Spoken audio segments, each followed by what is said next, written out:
warm introduction to David Walter and John Worley of USE Manchester. What do you think the key is going to be to making your clients come in and enjoy collaboration within your office space? It's one thing, it's community. Because the people in those offices know they can walk downstairs, they can go into the cafe, they can go into the green room, they can go to the business lounge, and they can meet other people. And that sort of cross-fertilization of ideas and the social side of it is what makes it a place to be. You do see these incredible kind of almost accidental opportunities that crop up as well, where you'll get someone that brings a particular skill and someone that's got a particular need, and they'll have a conversation somewhere within the building, and suddenly one is a client of the other. And so there's this really nice kind of ecosystem that develops. I can totally attest to that, where it's the serendipitous moments, the conversations that come up. I think one thing that might need to change, or probably will change, is the model behind it. A lot of the places seem to have the same selling point to us. It was all like, it's basically WeWork, but differently decorated. Is what I felt. Well, you mentioned before when you went into WeWorks, that it's sort of pretty cold, and a beer on Friday afternoon doesn't really compensate for that. Yeah. So about that, there you go. I mean, we have beers as well, but they're slightly more artisan, they're better. Yeah. The thing about it is, before I got into co-working, I went on 5 co-working spaces in London, and 3 of them were all the same. They're just like walking into a bank. They're all the desks were set up. Those with phone booths, everything else that goes with it. We've got sort of a couple of obligatory plants in here, and we've got the young guy with a beard who's going to show you around. Nothing wrong with young beards, but they all have the same thing. Right across the board, except for 2 of them. One of them was extremely high tech, and you could actually, the one you walked in, you felt it, and the other one was like a hippie resort in the middle of Fulham. You pick a space where you feel comfortable and where you can meet sort of, the co-workers who are in your sort of mindset. In essence, to be a successful business, you have to be creative. Is how you utilize that word, isn't it? If you want to be different, and if you want to move ahead, and you want to sort of attack the market, and you want to look for your point of difference, you have to think in a different way. And unless you think in a different way, you're just not going to you're not going to move. You're not going to build a new business. The fascinating thing, I think, that shouldn't be forgotten is that, you're seeing an example of it right here, right now, that we're doing this. The technology means that the walls of the co-working space kind of come down a little bit. So you're in our co-working space right now, and we're in yours, and that's great. And technology lets that happen too. One thing about it is that if you're running businesses or you want to develop businesses, Zoom's great, but face to face, it's still the only way to make it work. It's the only way to really get to know somebody, and to be able to understand all the subtle nuances of developing people and building businesses. You have to have face-to-face conversations. I completely agree, and going back to your point about trust, I think that's huge. But also the point about it's the incidental conversation is my point, which you don't have on Zoom or Teams. And how do you make that bumping into somebody? It doesn't generally happen virtually. So I'm with you all the way that forcing those into real spaces and real people is huge, as well as building the trust after that to actually do business with people. So many of those kind of incidental meetings and conversations are productive. As much as I agree with like face to faces, that you can't beat it as a medium. Just to challenge that slightly, with the fact that we now have almost every location open up to us because of the situation we're in. People are communicating with people all over the world. They're getting clients all over the world. They're hiring from all over the world. I still think there's an element of it feels right, both for our clients and for us, that at some point we meet. Whether that's me, whether I'm in the old bracket, I don't know. You have to be able to do both. But equally, if you're looking for opportunities, we opened in India. Could you do that? Technically, could you help? You had to go out there. You had to talk to. You had to feel what was going on. We spent months out there, and trying to understand the culture. You can't do it by looking at what's happening on YouTube and the rest of it. How to understand Indian culture. You just can't. You have to get over there. You have to talk to them. And when you sit around in those groups, which we did day after day, night after night, you start to develop businesses. You understand the opportunities, everything else with it. But if it's to make big decisions with people in your business, you're going to be working with for days, months, or years. You have to really get to know those people. And what was more exciting than getting on a plane and flying to the United States and seeing people that you were going to work with, flying all over the world, because it expands your mind and it expands their mind. And that's how you really get to learn. That's vital. And the quicker that opens up, the better, because that helps the economy. It's a part of life. You know, we are a species that likes to travel. You know, tribal as we are, we want to get out there and meet new things, new people. Absolutely. You've led me very nicely, actually. I wanted to ask a question about kind of where you see things going, and certainly not trying to lead you down a political path, but more a genuine economic question of, but from the things that have happened, aside from the virus itself, and things that are likely to happen over the next 6 months, what would you like to see change in terms of either, should we call it the rules or the restrictions, things that really need to allow business to open up without obviously affecting the health aspect? Honest politicians would be good. That's a start for you. Sorry, I had to say that one. Because, you know, the point about it is that you need great leadership. And it's great leadership that drives people forward, gives people a vision. You know, I mean, and then the other problem we've got is Brexit. You know, we could vote out Trump and get rid of him. We can't vote out Brexit, unfortunately. So we're also lumbered with that as well going forward. And the impact of that, we don't know yet. We don't know what's going to happen to us when we do finally leave Europe. But I think there's going to be a phenomenal number of problems that come our way. And to get through that and is people working together. And it's as simple as that. You know, I mean, you know, I don't know how many Andy Burnhams there are in Manchester. There seems to be quite a lot of them. But we need leaders who you can believe in, who can really push society forward and make you believe in the city that you're in. One thing I was going to ask about is the wider market, and perhaps not the macro global picture, but certainly say Manchester's market or the northwest property market. I think the property market in Manchester is fascinating. If you consider its growth before COVID, you know, people talked about this sort of wall of cranes that was across Manchester.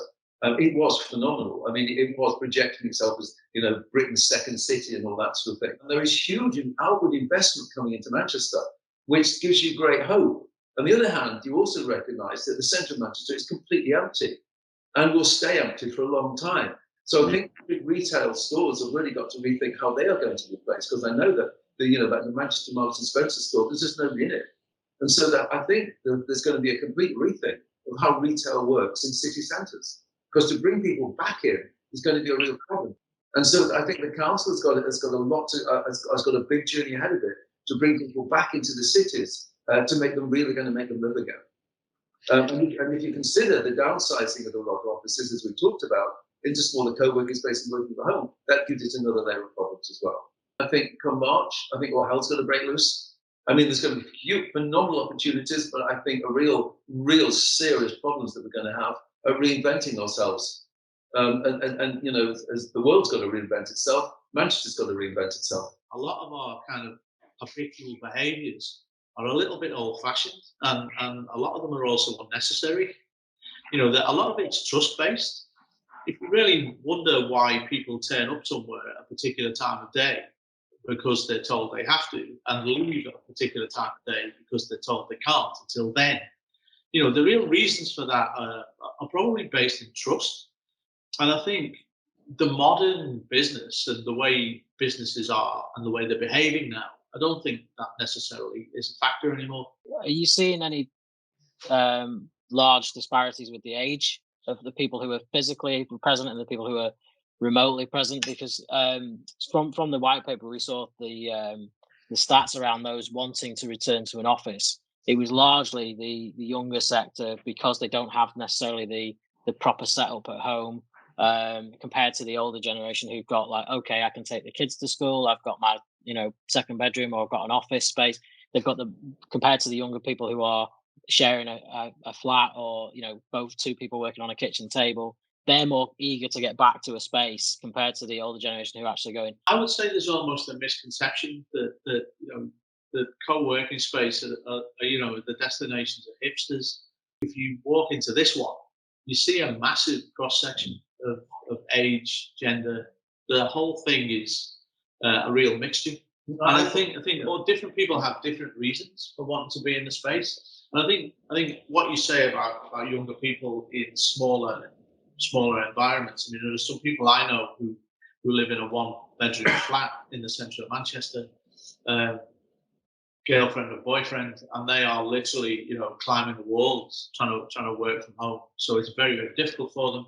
But there are also older people, and I include myself in this. When I work from home, it's great. And if I get stuck and I need to think, I just put the dog on the lead and take the dog for a walk and come back in, and all those kind of things are fantastic. But I also really, really look forward to being in here. I don't think you can necessarily put a label on the type of people who use co-working spaces. If there's any positive come out of COVID, and there aren't many, is that a lot of young people are starting to think about themselves for the first time and the society that they're in. And, with David Attenborough and everything else that's going on, you begin to think, hang on, we live in a fairly fragile world as well. So I think there's a new ethos that's developed because of COVID. That people are starting to think, young people particularly starting to think in a different way, recognize that they are vulnerable, that not everything is set out before them, that they can move around, they can be fluid. And I think that again goes back to the co-working space and how that works for them. They'll try them out and they'll see what works, what sort of fit do I have with these sort of places. But I see a lot more of that now, that a lot of young people I'm talking to are very aware and have opinions that maybe they didn't have before because they didn't have to. Everything was set out for them. They were fairly secure. There were a reasonable number of jobs if you push yourself hard. That was changed. And particularly in the universities. I've got a son at university. He's not been in. He's just started this year in Manchester, and he's and it's locked down. We can't get, the library's open. He said in the university. That's it. There's nobody in it. So he's gone to university. He's been in his flat. He's been there the whole time. And so as he looks around, I think, well, what are my opportunities now? He doesn't want to go back to university next year. He wants to go and travel. He wants to do something else. It'd be really interesting to see how many brands have been and small businesses have been launched by younger people during this period as well. Because I think the numbers will be really high. Yeah. I think there are a lot of people diving in and doing things that in the previous normality they wouldn't have done. And I think this has presented opportunity and also motivation for people to do something themselves. And I've seen a lot of younger people actually becoming quite entrepreneurial during this spell. Yeah, we've got them in here. Yeah, and it's great when you sort of listen to people that they would never ever thought of this before, but because they're reading about other people doing it, they think, well, okay, I'm going to have a crack at this, so I can see a section in the market, or have expertise in this direction, or I've got a degree and I want to really utilize it now and not just work for somebody else. Yeah, we've both got daughters that have launched businesses, and it's fascinating. It's really it's quite exciting. I think it's very exciting, and as you say, whilst there's a huge shame for people who've gone to uni at this particular point because they probably are missing out on a lot of the things that certainly we enjoyed at university, but at the same point, I do think it makes people appreciate time, and I think there'll be a bounce back effect of people who've missed out on travel, who've missed out on things, and probably, dare I say it, certainly not sleepwalking through life, but I know what I was like at sort of 18 to 21. You don't quite appreciate everything and realise how good things are. It might just bring that forward, as you say, and accelerate people's entrepreneurialism into setting up a business, not waiting till they're 25 or 30, but doing it straight away. I think it's fantastic. If that happens, that will be, hugely positive. Yeah, definitely. The barriers now to opening and starting a business, almost minimal. You could do it all on your phone in an hour. You could register it, get everything, get the legal, get the accountancy, get all that set up on your phone. It's unbelievable. That's an ability for people. And every crisis creates opportunity. So it's that's it. So I think there's going to be a lot come from this. Actually, a lot of positive. I think we're going to see a semi return to normal in that people crave things like we've talked about here. Like you want to be face to face with people where you can. But from exactly what you just said about younger people going, why am I? And going back to the working hours and things like that, we don't have to be doing these conditioned hours anymore. It's about that degree of flexibility, and I think that's going to create these new businesses as well that are going to come out of it. They're going to be looking at going, where's an opportunity, or now that we've moved to this way of working, what need isn't being served by this new way of working, and that's where another. It feels to me like we've spent a period of time working in a certain way and arriving at a certain place within certain timescales. And I know from spending a good deal of my life in agency world, the 10 and 12-hour day thing. And on reflection, you look at it and think, how much of that time did I actually waste traveling or sitting in endless meetings or doing things that I really didn't need to do? And it's almost like, like a little moment where you think, wait a minute, what you're doing is good, but the way you're doing it, maybe not so good. So now rethink the way that happens. I think that for city centres to come back to life again, the people who own those buildings, the people who run the buildings, those businesses have got to start to think about building cooperatives to allow young people to go and small businesses to go in. Unless that's to happen and the rents and rates come down, high streets will just continue to die. Where I am, I see Winslow. This looks like it's dead. 50% of the places are closed. The shops are boarded up. It looks bloody awful, But you walk in there and they still want the same rates. They still want the same rent. They've got to drop that down. They've got to have free periods of a year for people to move in, to start to develop businesses, and for new cooperatives to start up again, and for young people to help one another. Well, not young, people of any age to help one another to build businesses. So if it is a bakery, it's got somebody that makes bread and somebody that makes cheese and somebody that sells wine. That's what it needs to be. And the more of that comes into cities, the more chance you have of actually bringing life back into them again. I totally agree. And I'm very familiar with some of the landlords that we're quite lucky in central Manchester in that Bruntwood, I think, are very, very flexible and open-minded. But I won't name names of Wilmslow, different sort of Cheshire towns. I think some of the landlords were bound to get a bit of a wake-up call, because I think people have voted with their feet. As you say, you can't afford it. If you're in a startup in a retail market that's already being battered, you can't afford high-end lease, 5-year leases. Absolutely, but they need to say it. You need that available. Here it is. Come and take it. Because how the hell else do you go? You've got to go and see an estate agent. Estate agent's got the contacts, not got the contacts. So it's that, isn't it? It's opening it up, saying, "Come on, come and use us. To help you." It's going to be fascinating times, anyway. But one last question: any predictions, property or non-property related, for 2021? Predictions. Hang on, where's my crystal ball gone? Absolutely. I look deep into it. Any predictions? I think you mentioned two words before, bounce back, and I think there has to be one. I think if you look at patterns and the way life kind of ebbs and flows, I think there has to be some sort of bounce back from this situation, and that has to come hopefully in the kind of first quarter of next year, because there's going to be this very odd Christmas period, which is going to be very challenging and a bit strange. And I think there's only so long that people can actually be pressed down by this whole situation, and then there's got to be a spring back. There has to be. I don't know what necessarily it'll be or what form it will take, but there has to be one. There has to be. Yeah, I think the confidence coming back by the fact that I don't think a vaccine will come to everybody, but I think just the confidence that there's one on the way will get a lot of people who are still in the nervous period.